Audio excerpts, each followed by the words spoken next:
च्या सुरुवातीला एक ब्रेकिंग न्यूज आलेली आहे। राज्यामध्ये भाजपनं महापालिका निवडणुकीत पहिलं खातं उघडलेलं आहे। निकालाआधीच भाजपच्या महिला उमेदवार ज्या आहेत त्या विजयी झालेल्या आहेत। भाजपच्या रेखा चौधरी यांची नगरसेवकपदी बिनविरोध निवड झालेली आहे। कल्याण डोंबिवली महापालिकेत प्रभाग क्रमांक 18 अ मधून त्यांची बिनविरोध निवड झाली आहे। भाजपचे प्रदेशाध्यक्ष रवींद्र चव्हाण यांच्या विशेष प्रयत्नांना यश आल्याचं पाहायला मिळते। रेखा चौधरी या विश्व हिंदू परिषद आणि बजरंग दलाच्या सक्रिय कार्यकर्त्या आहेत। कुठल्याही अतिरिक्त अर्ज न आल्यानं रेखा चौधरी यांची बिनविरोध निवड झाली।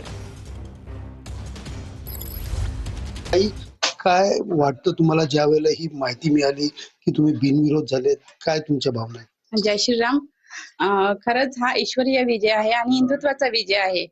आताच मला मीडियाच्या माध्यमातून माहिती मिळाली की माझा बिनविरोध विजय झालेला आहे।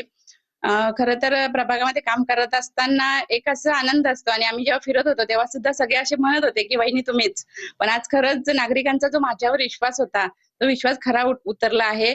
आणि आमचे महाराष्ट्राचे मुख्यमंत्री देवेंद्रजी फडणवीस साहेब, तसेच आमचे महाराष्ट्र प्रदेशाध्यक्ष रवींद्रदादा चव्हाण, तसेच आमचे जिल्हाध्यक्ष नंदूजी परब, जिल्हा निवडणूक प्रमुख नानाजी सूर्यवंशी आणि माझे मिस्टर राजन चौधरी यांना मी हा जो विजय आहे तो समर्पित करते, कारण त्यांच्याच माध्यमातून हा माझा विजय झालेला आहे। आणि आमचा हा विजय जो आहे तो महायुतीचा विजय आहे आणि याच्या पुढे सुद्धा मी महायुतीचंच काम करेन आणि महायुतीच्या जे काही उमेदवार या ठिकाणी उभे आहेत त्यांच्यासाठी मी नक्कीच काम करेन।